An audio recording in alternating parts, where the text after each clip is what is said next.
Hello বন্ধুরা, আমি অনির্বাণ, তোমাদের friendly gardener and welcome back to another video. তো বন্ধুরা, বৃষ্টি তো হচ্ছে, ভালোই হচ্ছে, আর গতকাল রাতে থেকে বেশ ভালোই বৃষ্টি হয়েছে।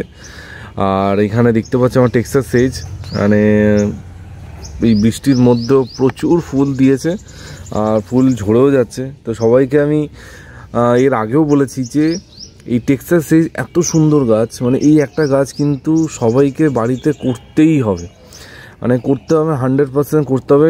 মানে এর বিউটি যে কী লেভেলে, তোমাদের বাগানে যে না আসে তোমরা জানতে পারবে না। তো টেক্সাস সেজ দেখা দেখাতে আছে, মেন টপিকে ঢুকবো। আর মেন টপিক হচ্ছে কোন কোন গাছ এই বর্ষায় আমরা ভুলেও এখন প্রুনিং করতে যাব না। কিছুদিন আগেই আমি একটা তোমাদের ভিডিও দিয়েছিলাম, 15টা গাছের কথা বলেছিলাম, যেখানে বলেছিলাম এই গাছের প্রুনিং তোমরা ডেফিনেটলি এই সময় করো, তোমাদের গাছ কিন্তু সুন্দর হয়ে উঠবে, গাছ কিন্তু ভালো হবে, ঠিক আছে। তো সেই ভিডিওর কমেন্ট সেকশনে অনেকে জিজ্ঞেস করেছে, অনির্বাণ এখন কোন কোন গাছ প্রুনিং করবো না, যদি একটু বলে দাও তো খুব ভালো হয়। ডেফিনেটলি ওই ভিডিওটা যখন করেছিলাম তখন এই ভিডিওটারও আমার প্ল্যানিং মাথায় ছিল, আমি জানতাম এরকম একটা ভিডিও রিকোয়েস্ট আসবে, তো তার জন্য এই ভিডিওটা আজকে হতে চলেছে। প্রথমে তোমাদের একটা জিনিস দেখাই, সেটা হচ্ছে আমার বোগানভিলিয়াগুলো দেখো আমি প্রুনিং করেছি তোমাদের সামনেই। এর মধ্যেই গাছের সুন্দর গ্রোথিং কিন্তু শুরু হয়ে গেছে, দেখতেই পাচ্ছ সুন্দর সুন্দর ব্রাঞ্চ বেরোচ্ছে। তো যারা বোগানভিলিয়া প্রুনিং করেছো ডেফিনেটলি ফাঙ্গিসাইড কিন্তু নিয়মিতভাবে স্প্রে করতে থাকো। ফাঙ্গিসাইড না দিলেই দেখবে বোগানভিলিয়া পাতার এই ধারগুলো পচে পচে যাবে, খসে পড়বে, কালো হয়ে যাবে, ঠিক আছে। সেগুলো যাতে না হয় তার জন্য তোমাদের কিন্তু ফাঙ্গিসাইডটা নিয়মিত স্প্রে করতে হবে। বোগানভিলিয়াগুলো নতুন করে সাজিয়েছি, ঠিক আছে, আর ফলে অনেক জায়গা ফাঁকা হয়েছে, এখানে আরও নতুন নতুন বোগানভিলিয়া আসবে খুব তাড়াতাড়ি, তোমাদের দেখাবো। প্রথম গাছ যেটা একদমই প্রুনিং করতে আমি বারণ করব, আর সবথেকে বড় কথা হচ্ছে যেই গাছ কাটলে সাদা রস বেরোয়, সাদা কষ বেরোয়, সেই ধরনের গাছ আমরা এখন প্রুনিং করব না। মাথায় এটা ঢুকিয়ে নাও, তাহলে তোমাদের কোনো রকমের অসুবিধা হবে না, ঠিক আছে। প্রথম গাছ যেটা তোমাদের প্রথমেই দেখাচ্ছি সেটা হচ্ছে, দেখো চাপা গাছে যদি যখনই কাটবে দেখবে সাদা কষ মতো বেরোয়, সাদা রস বেরোয়। তো এই গাছে কিন্তু এখন প্রুনিং করব না। চাপা গাছ কাটার সাথে সাথেই কিন্তু সেটা যদি কেউ ভাবো যে আমি চাপার ডাল পুঁতে চারা বানাবো, কিন্তু সঙ্গে সঙ্গে সেটা চারা বানানো যায় না, ওটাকে কিছুদিন ফেলে রাখতে হয় রোদে, ওই রসটা শুকিয়ে যাবে, ড্রাই হয়ে যাবে, তারপর গিয়ে সেটা মাটিতে বসানোর পর ওটা চারা তৈরি হয়। কিন্তু এখনই চাপা গাছের ডাল একদমই কাটতে যাবে না, কাটলে সেখান থেকে একটা ফাঙ্গাস অ্যাটাক হতে পারে, যেখান থেকে কিন্তু গাছটা তোমাদের নষ্ট হয়ে যেতে পারে। চাপার ডাল যদি কাটতেই হয়, সবথেকে ভালো সময় হচ্ছে ফেব্রুয়ারি মাসের চাপার ডাল তোমরা কাটতে পারো, বা এই বর্ষা চলে গেলে কাটো, বর্ষার মধ্যে কিন্তু চাপা গাছ একদম কেটো না, বুঝে গেছে। তো চাপা হচ্ছে ফার্স্ট, আর যে কোনো চাপা, মানে শুধু এইটা বলে না, নাকচম্পা একই, মানে কাটবে না, ঠিক আছে। এটা হচ্ছে নাম্বার 1 গাছ। ডেফিনেটলি তোমাদের যদি প্ল্যানিংয়ে আছে যে বর্ষার সময় ডাল কাটবো, এখন থেমে যাও, ঠিক আছে। তোমরা সেপ্টেম্বরে চাইলে কাটতে পারো, ঠিক আছে, তখন বৃষ্টি হয় না, কিন্তু এখন তো আবার পুজোর আগে আরও বেশি বৃষ্টি হয়, ঠিক আছে। মোটা কথা বৃষ্টি চলাকালীন চাপা গাছ আমরা কাটছি না। নাম্বার 2 যেই গাছটা একদম আমার সামনে আছে, দেখতে পাচ্ছ নিশ্চয়ই তোমাদের সবার বাড়িতে আছে, একদম ঠিক ধরেছে, মিলি গাছও কিন্তু এই বর্ষার সময় কাটা যাবে না। মিলি গাছ এমনি মানে জল বেশি পছন্দ করে না, যদি ওর মানে পটিং মিক্স যদি ঠিকঠাক না থাকে, মানে গাছ এমনিই নষ্ট হয়, ঠিক আছে। তো তার জন্য মিলি গাছ কিন্তু এখন একদম প্রুনিং করা যাবে না। মিলি গাছ প্রুনিং করলে তোমাদের সেখান থেকে কিন্তু একটা ফাঙ্গাস অ্যাটাক হয়ে যাবে। মিলি গাছ কাটার ভালো সময় হচ্ছে অক্টোবর মাসে, মানে দুর্গাপুজোর সময়, সেই সময় যদি মিলি গাছ প্রুনিং করো ডেফিনেটলি তোমাদের গাছ কিন্তু সুন্দর হবে, গাছ ঝাঁকড়া হবে, ঠিক আছে। বা ফেব্রুয়ারি মাসেও প্রুনিং করতে পারো, কোনো অসুবিধা নেই। কিন্তু এই বৃষ্টি চলাকালীন মিলি গাছ আমরা একদমই প্রুনিং করব না। প্রুনিং করলে যেমনটা বললাম সেই সম্ভাবনা কিন্তু থেকেই থাকে, ঠিক আছে। এরপরে যে গাছগুলো দেখাচ্ছি সেই গাছগুলো নিয়ে আর কি বলবো, এই গাছের ব্যাপারে তো প্রায় সবাই জানো, সেটা হচ্ছে গোলাপ গাছও কিন্তু এখন প্রুনিং করা যাবে না। গোলাপ গাছে জানো মানে ও ফাঙ্গাসে মানে ফাঙ্গাস গোলাপ গাছে কতটা পছন্দ করে আশা করছি যাদের হয়তো গোলাপ গাছ আছে তারা জানে, ঠিক আছে। তো এখন কিন্তু গোলাপ গাছ একদমই কাটা যাবে না, গোলাপ গাছ কাটলেই একটা ডাইব্যাক হয়ে যাওয়ার সম্ভাবনা থাকে, আর ফাঙ্গাস তো আছেই আছে, মানে ফাঙ্গাস ডাইব্যাক একদম পেছনে আছে। তো গোলাপ গাছ প্রুনিং করার সবথেকে ভালো সময় তোমরা জানো, সেটা হচ্ছে শীত আসার ঠিক আগে যদি কাটা হয় খুব ভালো সুন্দর হবে। আর বর্ষার আগে প্রুনিং করা যেতে পারে, কিন্তু এই বর্ষা চলাকালীন গোলাপ গাছ একদম প্রুনিং করা যাবে না, প্রুনিং করলে কিন্তু হবে গন্ডগোল, ঠিক আছে। আর একটু জারবেরা দেখাই, জারবেরাটা সেই কবে ফুটেছে তোমাদের দেখিয়েছিলাম, দেখো কত সুন্দর আছে। আর অনেকে জারবেরা নিয়ে কত কিছু করে, মানে শেডে রাখে, কত কিছু করে। আমি তো একদম ছাদের মধ্যে জলের মধ্যে রেখেছি, ঠিক আছে। গাছটা দেখো জাস্ট কত সুন্দর, দেখো ফুলটা, ঠিক আছে, জারবেরা। আর এটা আমি খুব শিগগিরই রিপোর্ট করবো, কিন্তু এখন না, জারবেরা গাছটা পরে আমি রিপোর্ট করব। এটা একটা নতুন কিছু করার ইচ্ছা আছে, ঠিক আছে। তো কার কার বাড়িতে জারবেরাতে ফুল ফুটছে অবশ্যই কিন্তু আমাকে কমেন্ট সেকশানে কমেন্ট করে জানাতে ভুলো না। এরপরে গাছের কাছে চলে আসছি, সেটা তোমাদের প্রিয়, সবার প্রিয় গাছ, সেটা হচ্ছে অ্যাডেনিয়াম।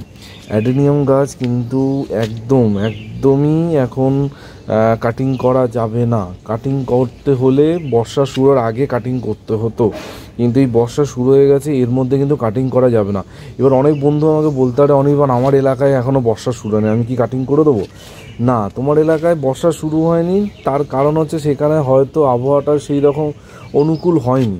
কিন্তু বর্ষার আবহাওয়া বা বর্ষা অনুকূল পরিবেশ কিন্তু অলরেডি সব জায়গায় প্রায় সৃষ্টি হওয়া শুরু হয়ে গেছে। কিন্তু যদি এখনই প্রুনিং করা হয়, তারপর বৃষ্টিটা যদি শুরু হয়ে যায়, তখন কিন্তু একটা ঝামেলা হবে। তাই জন্য সবথেকে বেস্ট অপশান, কোনো রকমভাবে মানে অ্যাডেনিয়াম গাছে কোনো রকম কাঁচি ছুরি চালানো যাবে না, চালালেই কিন্তু হবে গন্ডগোল, তোমাদের গাছে হয়ে যাবে প্রবলেম, গাছ কিন্তু ফাঙ্গাসে মারাও যেতে পারে, বোঝা গেছে। মানে ভুলেও অ্যাডেনিয়াম গাছ এখন কিছু করতে হবে না। এরপরে আরেকটা গাছ তোমাদের দেখাচ্ছি, সেটা হচ্ছে এটা হচ্ছে সাকুলেন্ট, ঠিক আছে। মানে সাকুলেন্টকে সবাই বৃষ্টির থেকে বাঁচিয়ে রাখে, বৃষ্টি পড়লে নাকি সাকুলেন্ট নষ্ট হয়ে যায়, কিন্তু আমার সাকুলেন্ট দেখো একদম বৃষ্টির মধ্যে আছে। আর এই সাকুলেন্টটা কিন্তু আছে সিন্ডার আছে বলেই সাহসটা পেয়েছি বৃষ্টির মধ্যে রাখার। তো কিন্তু সাকুলেন্ট যদি তোমাদের কাছে থাকে, কেউ যদি মনে করে যে সাকুলেন্ট প্রোপাগেট করব, সাকুলেন্ট ভেঙে আমি আর নতুন চারা বানাবো, এখন থেমে যাও, এখন এসব করতে যেও না, করলে কিন্তু তোমাদের সাকুলেন্টটাই ক্ষতিগ্রস্ত হবে, আর কিছুই হবে না। তো সাকুলেন্ট যদি তোমাদের বাড়িতে থাকে, সাকুলেন্টগুলো যদি পটিং ঠিক না থাকে, সবাই তো সিন্ডারে পটিং করো না, আমার যেমন দেখতে পাচ্ছ পুরো সিন্ডার, এখানে অনেক আগাছা হয়ে গেছে, ঠিক আছে, এই দেখো পুরো সিন্ডার। এবার সিন্ডার ব্যাপারটা আবার অনেকে আমাকে ফোন করে ইদানি জিজ্ঞেস করছে, অনিমেষ সিন্ডারটা কি, তুমি বারবার সিন্ডার বলো। সিন্ডারটার কিছুই না, ওটা ঘেঁষ তো নিশ্চয়ই সবাই জানে। এবার ঘেঁষের বিভিন্ন রকম কোয়ালিটি হয়, ঠিক আছে। এবার ঘেঁষ বলতেই মানে এক কথায় যারা বোঝে সেটা হচ্ছে কয়লার ঘেঁষ, মানে যেখানে কামারশালা থেকে যেটা পাওয়া যায় সেই ঘেঁষ। কিন্তু আমি যেই ঘেঁষ ইউজ করি, বা যারা ঘেঁষে ভালো বাগান করে, তারা কিন্তু ওই কামারশালার ঘেঁষ ইউজ করে না, তারা ইউজ করে হচ্ছে পাওয়ার হাউসের ঘেঁষ। পাওয়ার হাউসের ঘেঁষগুলো হচ্ছে সবথেকে উচ্চমানের, খুব ভালো কোয়ালিটির হয়। এবার ভালো কোয়ালিটির ঘেঁষ তখনই হবে যখন সেই যে কয়লাটা পোড়ানো হচ্ছে সেই কয়লার কোয়ালিটি ভালো হবে, ঠিক আছে। আর কামারশালায় মানে যে কয়লাটা পোড়ানো হয় সেটা খুব লো কোয়ালিটির কয়লা, ফলে সেখান থেকে যে ঘেঁষটা পাওয়া যায় সেটাও লো কোয়ালিটির হয়। সেই জন্য সবসময় চেষ্টা করবে একটা ভালো জায়গা থেকে ঘেঁষটা সংগ্রহ করতে, ভালো নার্সারি থেকে সংগ্রহ করতে, ডেফিনেটলি ঘেঁষটা কিন্তু ভালো হবে। ঘেঁষ নিয়ে বলে দিলাম, আর আমার সাকুলেন্ট আর অ্যাডেনিয়ামও তোমাদের দেখিয়ে দিলাম। তো এইখানে যদি তোমাদের আসি, দেখো এইখানেও কিন্তু বেশ কিছু আমার আজকে চাপা ফুটেছে, কিরকম লাগছে জাস্ট দেখো, ঠিক আছে, দারুণ লাগছে। আরেকটা গাছ, এই গাছটা আমি এখন তোমাদের মানে প্রুনিং করার পরামর্শ দেবো না, সেটা হচ্ছে অ্যালামন্ডা গাছ কিন্তু এখন প্রুনিং করতে যেও না। অ্যালামন্ডা গাছের প্রুনিং করার ভালো সময় বা সঠিক সময় হচ্ছে এই শীতটা চলে যাচ্ছে, মানে 100% যাচ্ছে না, মানে চলে যাচ্ছে, আর গরমটা হালকা করে আসছে। এই সময়টা হচ্ছে প্রুনিং করার অ্যালামন্ডা সব থেকে ভালো সময়, ঠিক আছে। মানে ধরো ফেব্রুয়ারি মাসের 10-15 তারিখের পর, কিন্তু এখন অ্যালামন্ডা গাছ প্রুনিং করতে যাবে না, কারণ অ্যালামন্ডা গাছে কিন্তু ফুল আসার এখন পারফেক্ট সময়। এখনই কিন্তু ভর্তি করে ফুল আসবে। যদি তোমাদের একটুখানি দেখাই, দেখো ওপরে দেখো কত ফুল আসছে। যদিও ওয়েদার ভালো নেই বলে এইবার ফুলের সংখ্যা কম হচ্ছে, ওয়েদারটা একটু বৃষ্টি হলে আরও ডেফিনেটলি ফুল আসবে। তো অ্যালমন্ডা গাছে এখন যেহেতু ফুল আসবে, এখন কিন্তু কাটতে যাবে না, কাটলে কিন্তু হয়ে যাবে গন্ডগোল।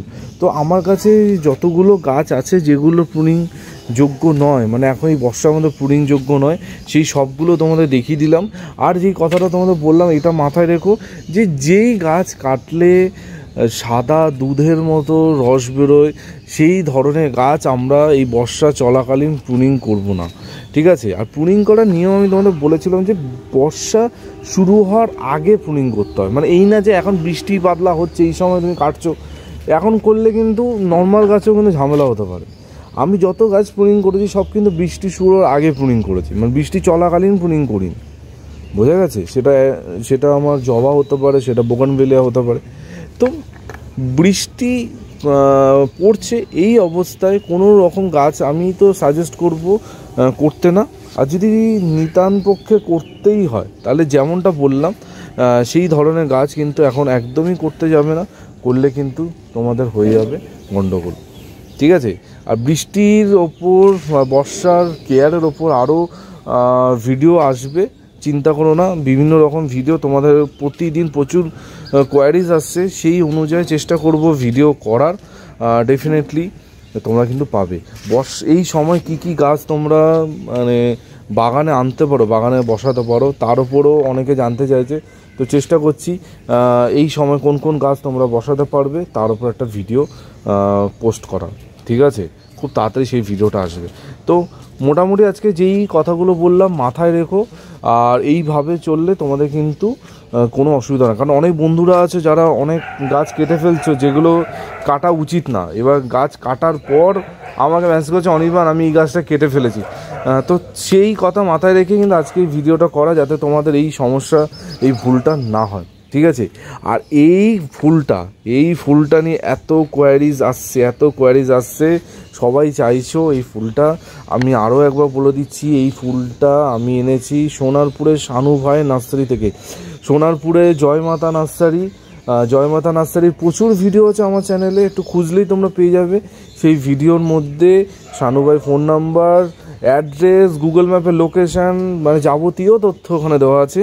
তো তোমরা দাদার সাথে কন্ট্যাক্ট করো, ডেফিনেটলি তোমরা কিন্তু গাছটা পেয়ে যাবে যদি স্টকে থাকে, ঠিক আছে? এটা কিন্তু থাই ভ্যারাইটির প্লুমেরিয়া, নর্মাল বা আমাদের এখানে যে হাইব্রিড পাওয়া যায় সেটা কিন্তু না, এটা ডাইরেক্ট কিন্তু মানে থাইল্যান্ডের গাছ, ঠিক আছে? থাইল্যান্ডের গাছ। তো সেই গাছ কিন্তু, আর এই গাছটা স্পেশাল ব্যাপার হচ্ছে এটা হচ্ছে 12 মাস ফুল হয়। মানে প্লুমেরিয়া একটা নির্দিষ্ট সময় গিয়ে ফুল হয় না, কিন্তু এটা 12 মাস ফুল হয়। কী পরিমাণে ফুল হয়েছে জাস্ট দেখো, মানে এখানে তো এখনও কুড়ি আসছে, এখানে যদি দেখাই এখনও কুড়ি, মানে দুর্দান্ত ফুল। শানু ভাই আমাকে মানে রেকমেন্ড করেছিল অনির্বাণ দা এই গাছটা নিয়ে গিয়ে করো, মানে কি বলবো, মানে সেরা একটা গাছ হচ্ছে এই প্লুমেরিয়াটা। যদি কোনোদিনও মানে সম্ভব হয় ডেফিনেটলি জোগাড় করো। আর শানু ভাইয়ের যে ভিডিও আছে জয়মাতা নার্সারি, চেষ্টা করছি ওপরে আই বাটনে একটা ভিডিও লিঙ্ক দিয়ে দেওয়া, যাতে তোমরা মানে পেয়ে যাও, ঠিক আছে? ওখানে তো শুধু প্লুমেরিয়া নেই, ওখানে পুরো খাজানা আছে, মানে ওই নার্সারিতে গেলে তোমাদের মাথা খারাপ হয়ে যাবে, ঠিক আছে? অনেক নার্সারি তো ঘুরেছো, একবার মানে শানু ভাইয়ের নার্সারিতে ঘুরে আসো। আমি কোনোদিনও কাউকে ফোর্স করি না, নিজে গিয়ে তখনই ফিল করবে, ঠিক আছে? নিজে না গেলে কোনোদিনও জিনিসটা ফিল করবে না যে কোথায় এলাম, অনির্বাণ এটা কোথায়, ঠিক আছে? সেই রকম একটা নার্সারি আছে জয়মাতা নার্সারি, ডেফিনেটলি তোমরা একবার ভিজিট করতে পারো। ওপর আই বাটনে একটা ভিডিও লিঙ্ক দিচ্ছি, তোমরা চেক আউট করে নাও। তো এই বলে আছে ভিডিওটা এখানে এন্ড করছি। কালকে ঠিক সকাল 11টায় আবার চলে আসবো নতুন ভিডিওর সাথে। আর তোমাদের গাছ রিলেটেড যাবতীয় সমস্যা কমেন্ট সেকশানে বলতে থাকো, আমি কিন্তু সব কমেন্ট উত্তর দেবো। আর যেই কমেন্টটা সবথেকে বেশি আসবে সেই কমেন্টের ওপর ডিটেল ভিডিও আমার চ্যানেলে আসবে, কথা দিচ্ছি। কালকে দেখা হচ্ছে, টিল দেন সবাই ভালো থেকো আর সবুজে থেকো, ততক্ষণের জন্য বাই বাই।